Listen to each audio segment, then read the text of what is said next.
bo'lgan, maydon chetida bo'lgan barcha Bahodirxonov sardorimiz taxti medalni, kubok shu yerda va hozir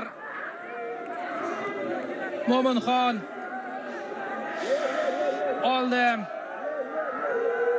O'zbekiston Osiyo chempioni! Do'stlar, birga ko'rdik. Muborak bo'lsin barchangizga. Tabriklaymiz. Chin dildan super turnir o'tkazishdi. Bir nafasda birinchi turdan finalgacha yetib borishdi va finalda hamma yoqni portlatib tashlashdi emotsiyalar bilan. Mana shunday qo'lga kiritiladi chempionlik. Mana shunday yoziladi tarix. Mana shunday mardonavor tarzda bosib o'tiladi chempionlik yo'li. Hammaga qo'shib g'alaba qo'lga kiritiladi do'stlar. Hammaga rahmat. Boya aytdik-ku. Endi hissiyotdamiz, hissiyot ustidamiz.